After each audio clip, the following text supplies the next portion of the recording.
The tow truck's reverse alarm beeped through the morning mist as its metal arm extended over the edge of my private dock like some mechanical vulture. 3 patrol cars flanked it, their lights slicing the lakeside calm into a strobe-lit circus. A woman in a hot pink visor stood at the center of it all, arms crossed like she was directing a hostage rescue, not a towing operation. I sipped my coffee, still barefoot on the deck of my boat, and watched the chaos unfold. The officer on scene stepped forward, clipboard in hand, and asked if I was the owner of the illegally parked vessel. I didn't say a word. I just handed him my ID. The one that read Harbormaster, Lakewood Authority. His face fell faster than Karen's last HOA election campaign. And just like that, the entire 911 circus she called on me turned into her own public humiliation parade. It all started 3 days earlier, and like most of these stories, it began with something incredibly petty. I'd tied off the Wind Whisperer, my 40-foot sloop that I had spent years restoring, at my designated slip, a berth I legally owned. The lake was glassy, the sky a clear, cloudless stretch, and the air held that perfect mix of cedar and fresh water. I just adjusted the mooring lines and was finishing up a bit of sanding when I heard that all too familiar stomp of rubber-soled entitlement approaching. Karen, the HOA vice president, self-proclaimed guardian of aesthetic order, and destroyer of lakefront joy. She was stomping toward me like she owned the entire shoreline, her heels clicking against the dock like a metronome of menace. Her gaze scanned my boat as if it personally offended her ancestors. "You can't park that eyesore here," she snapped without so much as a good morning. I looked around in theatrical confusion, then pointed to the clearly posted sign just 2 feet away with my name and title. "I own this dock," I reminded her calmly. "Not according to HOA bylaws section 6-2, she retorted, pulling out a laminated cheat sheet she carried like scripture. "It says boats that obstruct lakefront view symmetry are subject to immediate citation and removal." I couldn't help but laugh. Not just a chuckle, but a full-throated laugh that made her eye twitch. "You can't make this stuff up." The HOA had invented a new term, lakefront view symmetry, to justify harassing a perfectly legal boat owner on his own property. Karen didn't appreciate being laughed at. She stormed off, her phone already out. I figured she'd write an angry email, maybe post another rant on the community message board. I didn't expect her to call 911 and report my boat as a hazard to public safety. So when I woke up to the sound of emergency vehicles rolling up the private access road, I couldn't believe it at first. I thought maybe there had been an accident nearby. But no. They were here for my boat. The lead officer approached with a cautious gait, clearly already confused about what he was walking into. According to dispatch, there was a report of an unauthorized boat blocking emergency egress to the lake. The problem was, there is no such thing as emergency egress on a lake dock. And there's definitely no law being broken by a boat that's not even in the navigation channel. Before I could say anything, Karen burst onto the scene like she was starring in her own courtroom drama. "That's it," she shrieked, pointing at my boat. "It's been illegally docked for 3 days, and it's ruining our lake's visual character." The tow truck driver looked unsure. The cops looked even more confused. I let her ramble for a solid minute, waving her HOA paperwork like she was holding a court summons. Then I handed over my ID. The officer blinked twice as he read it. "You're the Harbormaster?" "Yup," I said with a grin. "I regulate and approve every mooring and docking structure on this lake, including hers." Karen's face turned red so fast it looked like someone flipped a switch.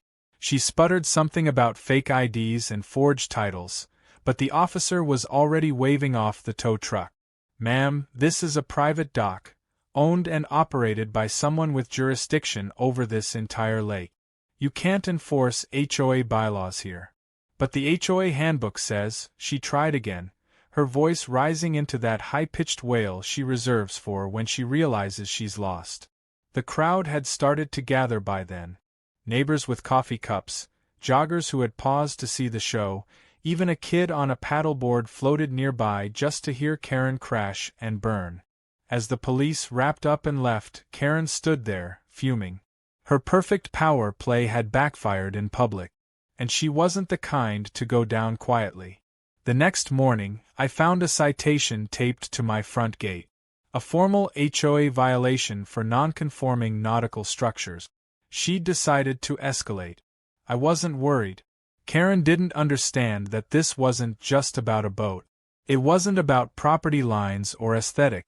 This was about control, and I had way more of it than she realized. I went inside, made another coffee, and pulled out the binder I kept on my desk. Inside were all the maps, permits, enforcement logs, and municipal records tied to the lake. I didn't just oversee the docks. I was the senior official for all water-based activities within a 10-mile radius. Karen thought she'd won some moral victory by getting the HOA involved. What she didn't know was that in trying to remove my boat, she had just put her own dock under the microscope. This was just the opening move, and she had played it poorly. By sunset, my inbox had a dozen new messages. Neighbors forwarding Karen's posts accusing me of abusing my power and using insider status to dodge rules. I didn't respond. Not yet. I let the silence stew. Let her allies rally. Let the HOA board feel emboldened. Because while they plotted their next desperate move, I was planning something far more permanent. This wasn't just going to be a petty lake feud. This was going to be a full-on nautical chess match. And I already had them in check. The next few days unfolded like an absurd soap opera, with Karen as the star, producer, and overly dramatic narrator. After her public defeat at the hands of the local police, and the quick dismissal of the tow truck she summoned, she didn't retreat. Oh no, she doubled down. If she couldn't get rid of my boat through law enforcement, she'd do it through bureaucracy. She activated the full power of her favorite weapon, the HOA. She called an emergency board meeting, and by emergency, I mean she dragged the other 4 board members, 2 of whom looked like they'd rather be anywhere else, into her living room and forced them to vote on a temporary view disturbance clause. It was complete nonsense, of course, designed specifically to target my docked boat. But Karen didn't care about logic or legality. She cared about control, and humiliation had only made her more determined. The next morning, I received an email with the subject line, "Urgent Notice of Non-Compliance." It was from the HOA, formatted like a government notice but written in Comic Sans, which made it hard to take seriously. The content claimed that my docked boat violated Article 7C, Section 11, Aesthetic View Continuity, and that I had 72 hours to vacate the obstructing vessel or face daily fines. I stared at the message for a full minute before laughing out loud. It was so brazenly fabricated, so legally impotent, that I actually forwarded it to a friend at the County Water Access Office. He replied 10 minutes later with a simple sentence, "I hope she tries to enforce this in front of a judge." But I knew Karen wouldn't stop. That's the thing about people like her. They treat resistance like a personal insult. So I started documenting everything. I printed out every email. I took time-stamped photos of my dock, my boat, and the lake view from multiple angles. I recorded my conversations with HOA reps, and I updated a folder labeled Karen Campaign every time something new arrived. It wasn't just for defense. It was preparation for a counterstrike.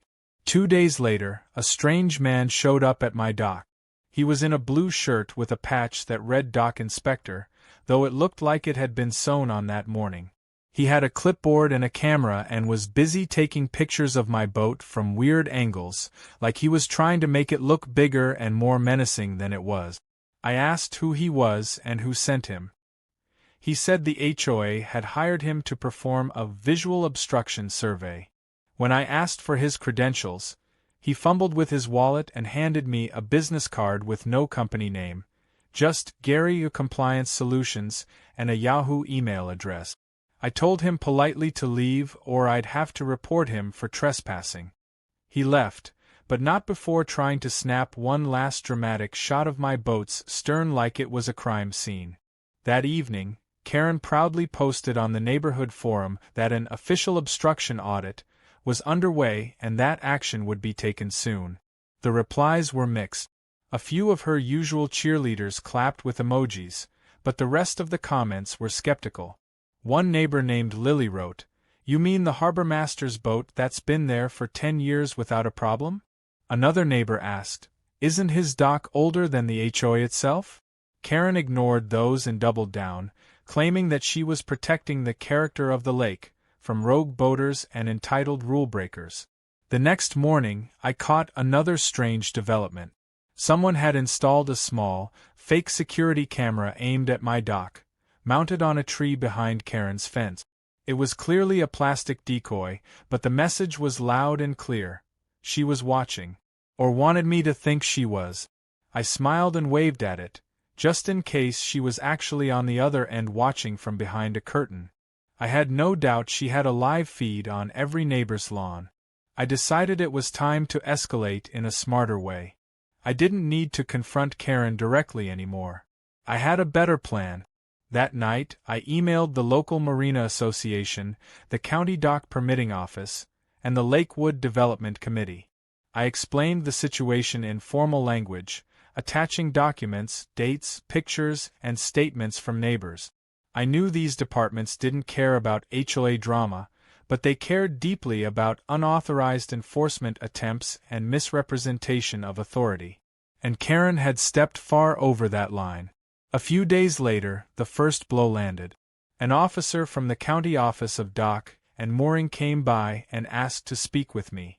He was cordial and professional, and I walked him through everything. After reviewing the documentation, he said he had all he needed. But the look on his face was something between amused and appalled. Before he left, he casually mentioned that the HOA had no registered jurisdiction over lake mooring rights, and any attempts to enforce them could open them up to formal investigation. I nodded and offered him a coffee for the road. Meanwhile, the neighborhood gossip mill kicked into overdrive. Karen's actions were no longer just about my boat. People started sharing their own stories. One resident told me Karen fined them for having a kayak with faded paint. Another said she tried to issue a ticket for a paddleboard left on a grass pad. Someone else claimed she measured the height of their dock chairs with a ruler. The whispers became a chorus, and soon people began pushing back. It wasn't just me anymore. Karen had declared war on the whole lake. Still, she wasn't done. One afternoon, I spotted a small group gathered at the clubhouse. Karen had scheduled a special HOA town hall and invited only her most loyal supporters. I walked by just close enough to hear snippets of her speech. She was riling them up about outsiders, non-compliant watercraft, and reclaiming our lakefront values. It sounded more like a campaign rally than a homeowners meeting. But what she didn't realize was that outside that little room, the tide was turning. That night, my inbox lit up again. A blogger from a local community paper had reached out.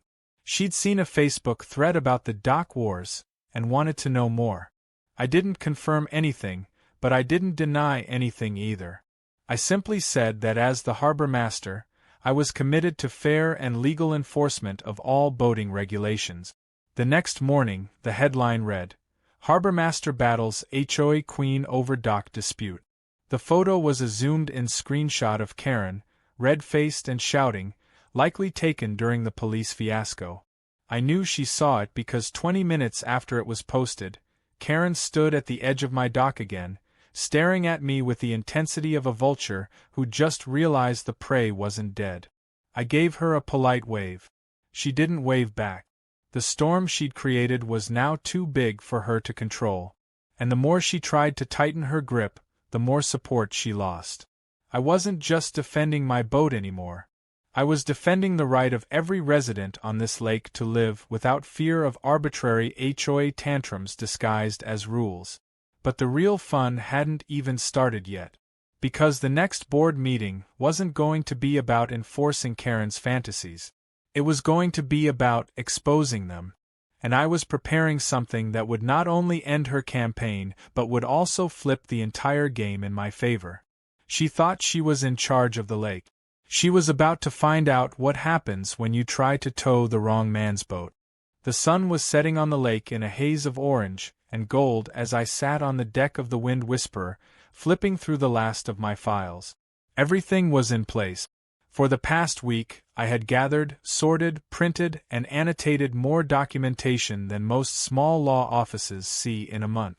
Karen thought she could drag me into an HOA dispute built on fake rules and laughable citations, but I wasn't just going to win this battle. I was going to use it to dismantle the entire narrative she'd built around herself. The upcoming Lakewood District Enforcement Board meeting was the perfect stage. Karen had no idea that I wasn't just some guy with a boat and a title. I was the chair of the Regional Enforcement Committee. I didn't just follow the rules, I helped write them. The board meeting was scheduled for 6 p.m. at the Lakewood Community Center, a wide hall with glass walls that overlooked the water she so desperately wanted to control. As I walked in, dressed casually but confidently, I noticed the room was already filled with people, far more than usual. Some sat quietly, others whispered in anticipation. Word had gotten around. Karen's recent antics had stirred up enough controversy that even the residents who normally avoided HOA politics had shown up just to see what would happen. I spotted Karen near the front, flanked by 2 loyal followers. She wore a pristine white blazer, a gold scarf, and a smug expression that practically begged to be shattered.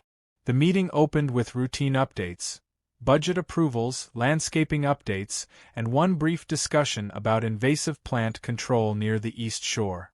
Then, it was time for public grievances and compliance discussions. Karen wasted no time. She stood dramatically, cleared her throat as though she were about to deliver a Shakespearean monologue, and began speaking in that falsely polite tone she used when trying to mask her contempt. She spoke of the lake's decline in visual uniformity, the dangers of dock clutter, and the alleged impact of unregulated watercraft on the neighborhood's tranquility.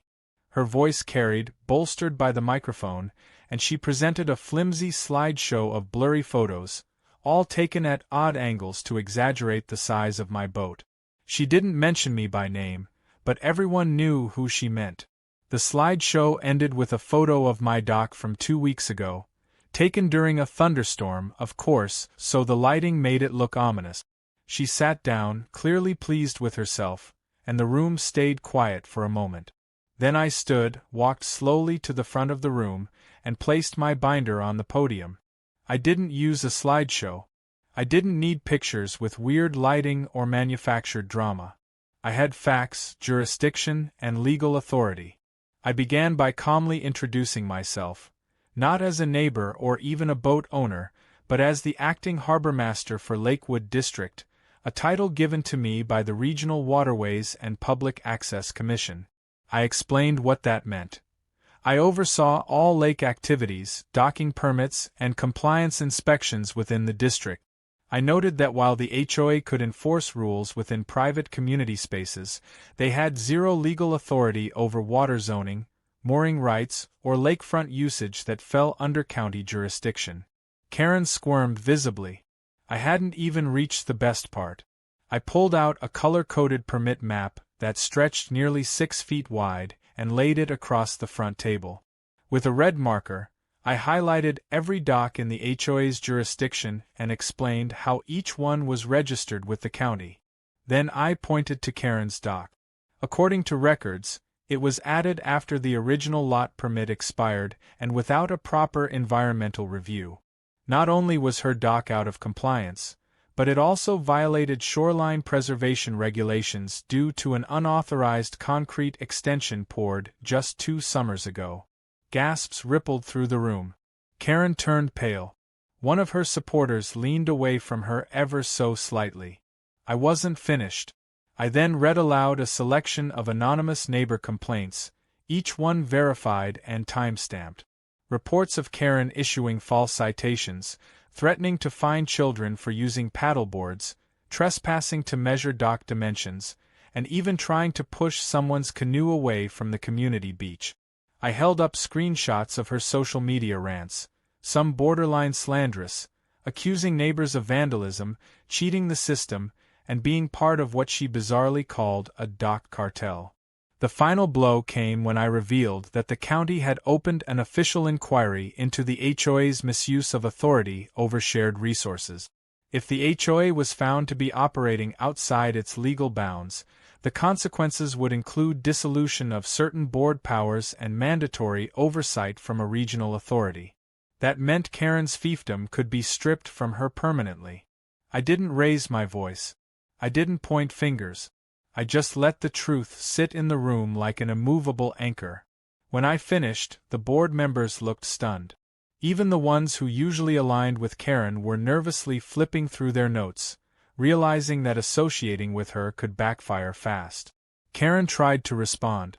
She stood, her voice trembling, accusing me of fabricating documents and waging a personal vendetta. She shouted something about this being an ambush and threatened legal action. But the audience wasn't buying it. A woman in the back muttered, "There she goes again."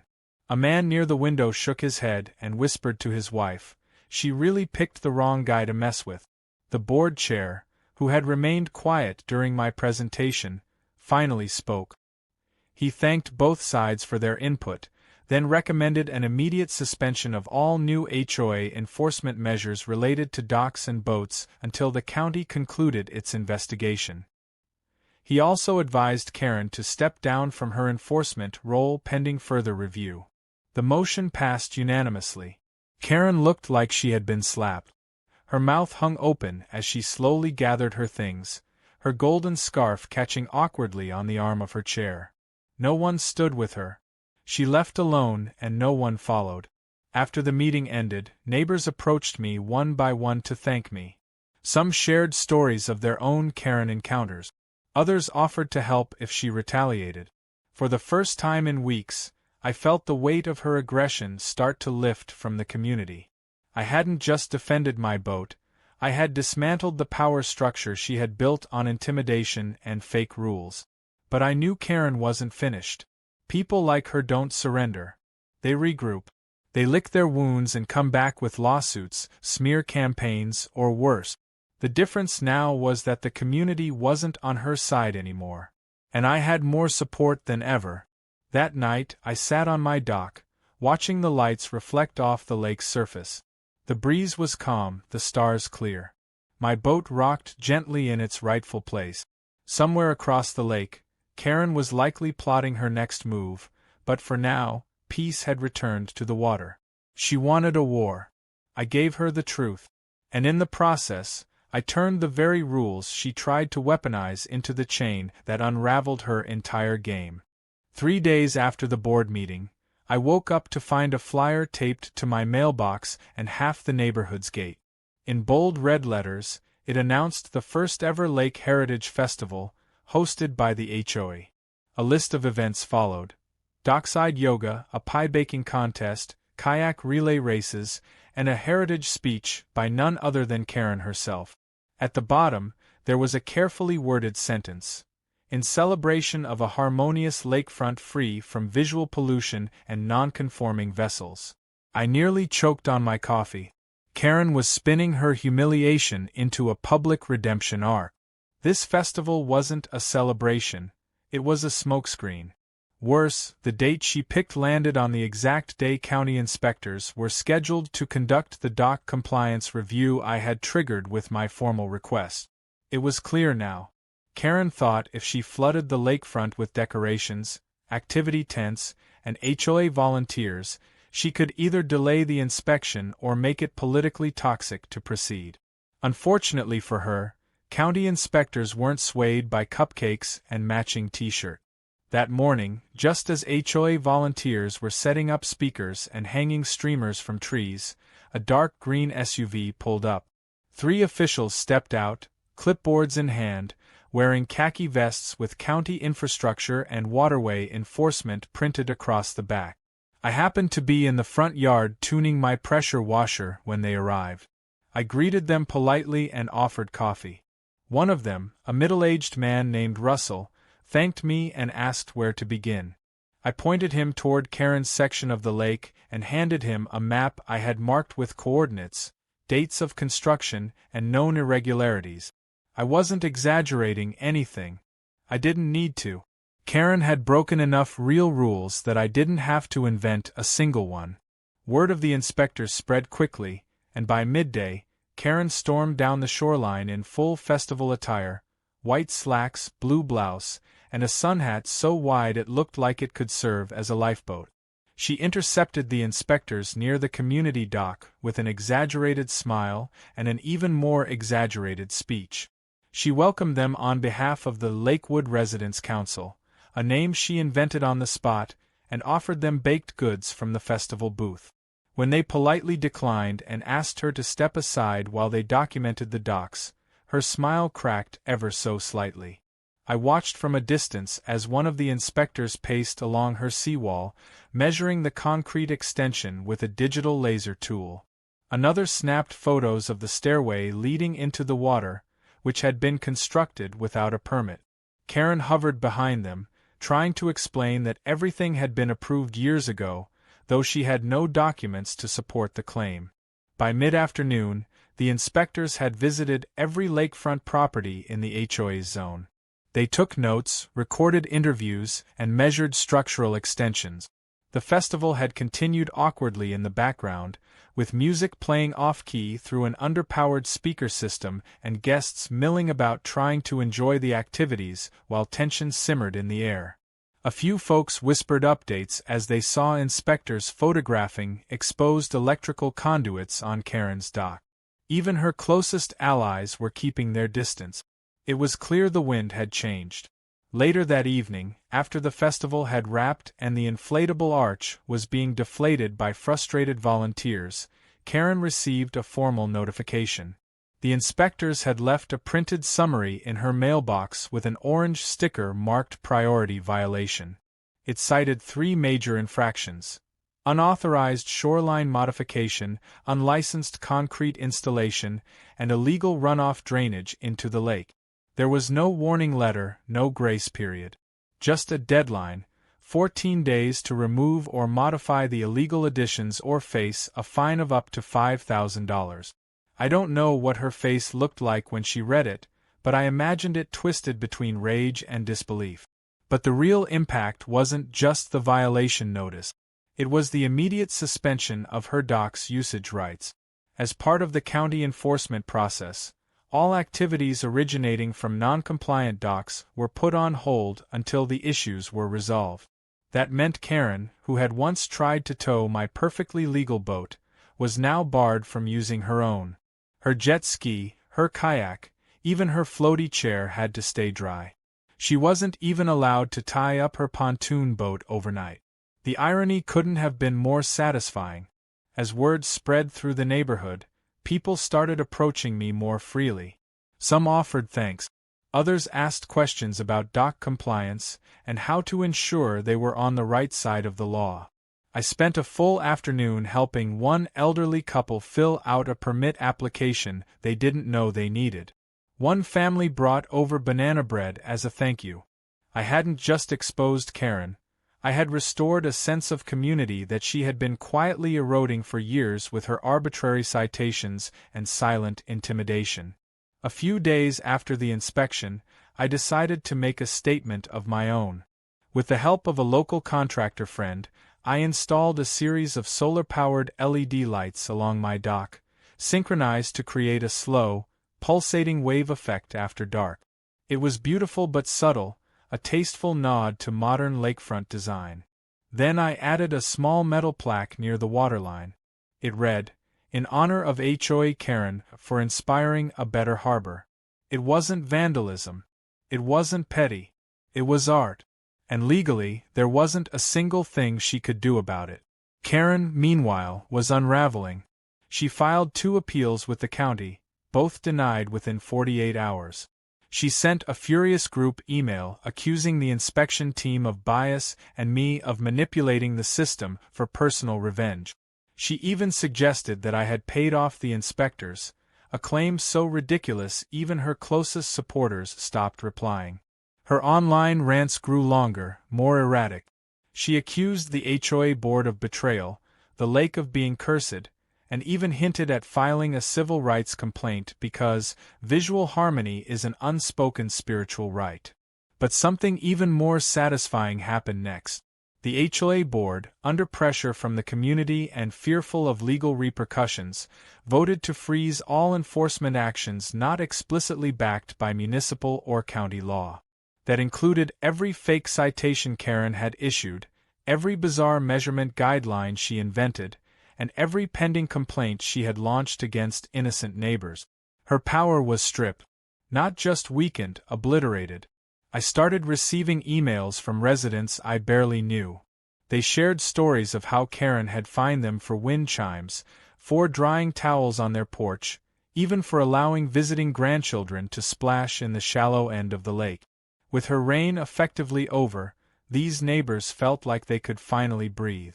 A few of them joined me for coffee one Saturday morning, sitting on my dock under the rising sun. We laughed about the madness and talked about building a proper community group, one that supported residents instead of threatening them. 2 weeks passed in near silence from Karen. The lake was calm again, not just in the way the water lapped against the shore, but in the mood of the community. Neighbors waved more often. Conversations happened without fear of sudden HOA citations. Kids played near the docks without being scolded for noise violations. It felt like we'd collectively come up for air after years of being quietly suffocated. Karen's absence from daily life wasn't just noted, it was celebrated in small ways. People set up lawn chairs without measuring tape. A family hung wind chimes shaped like fish bones.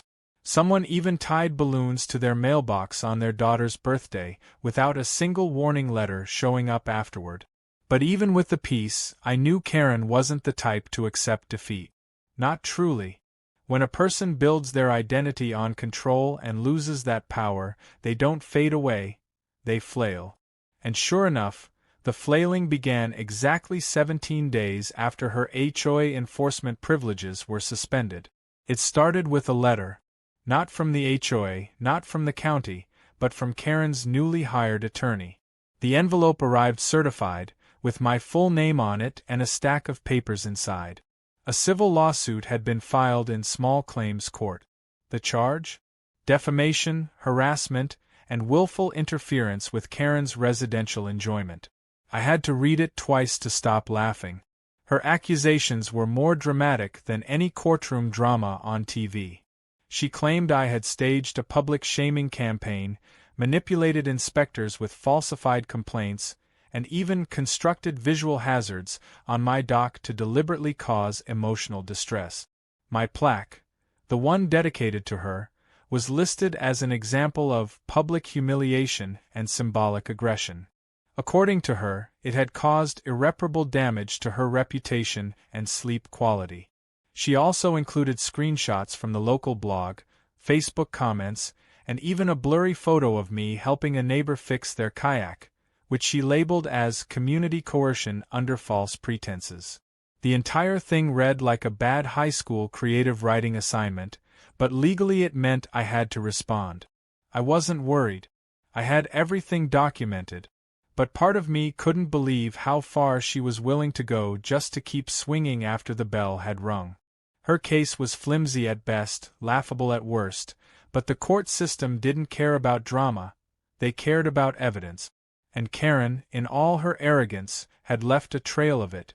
On the day of the hearing, I walked into the small county courtroom wearing the same calm expression I'd had on the dock that morning she called the cop. Karen arrived in a beige pantsuit and sunglasses indoors, followed by a young attorney who looked like he'd rather be anywhere else.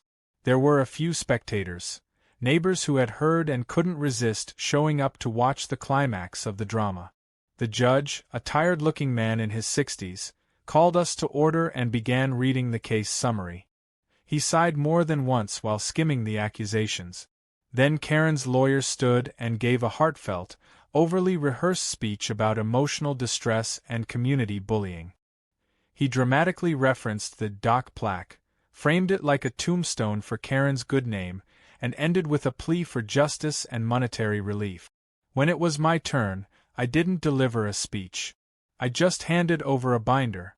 It included county inspection results, timestamps from public records, printed copies of HOA rules, a list of every time Karen had filed false complaints, and a map showing how her dock violated 3 separate state regulations. I also provided a brief written statement confirming I had never once issued a threat, incited a group, or contacted her outside of responding to her own actions. I concluded with a copy of the official state acknowledgement that I was the active Harbormaster of the Lake District, certified and dated. The judge barely took 10 minutes after closing arguments. He looked over the papers, removed his glasses, and addressed the court. The claims brought forth, he said flatly, are unsubstantiated and in many cases appear retaliatory. He dismissed the case and issued a warning to Karen about potential abuse of the court process. Then, to everyone's surprise, he ordered her to pay my legal fees. She froze in place, mouth slightly open, her lawyer awkwardly adjusting his tie beside her. One of the neighbors in the back gasped, followed by a barely muffled chuckle. Karen didn't storm out. She didn't shout. She simply gathered her papers, turned on her heel, and walked straight into the back of the courtroom door, mistaking it for the exit. The dull thud it made echoed longer than it should have. By the time she found the real exit, half the room was holding in laughter like schoolchildren in detention. The final piece of poetic justice came a week later. A notice was posted at the community clubhouse announcing that Karen had resigned from the HOA board effective immediately. There was no thank you message, no farewell post, not even a passive-aggressive quote about leadership. Just a dry, one-line sentence under a header that read HOA Leadership Update. No one clapped. No one cried. The lake simply exhaled. She was done. But the story wasn't. The State Conservation Department finally released their findings from the environmental violation investigation. Karen's dock had, in fact, encroached upon a protected aquatic plant reserve. Not only was it illegal, but it also violated a restoration project funded by the state 2 years earlier. The penalty? Mandatory removal of the illegal extension, replanting of the disrupted area under supervision, and a fine of $7,000. It was the final nail, delivered not by me but by the very system she thought she could control. Neighbors came together afterward to talk about electing a new board. This time they chose people with actual experience, compassion, and a desire for unity. I was offered a seat on the board, but I declined. I told them I'd be happy to advise when needed, but my job was still on the water. I was the Harbormaster, after all, not a politician. That weekend, we held a quiet community gathering by the lake. No banners. No forced events. Just grilled food, laughter, and kids splashing in the shallows. Someone brought out a guitar. A couple brought drinks.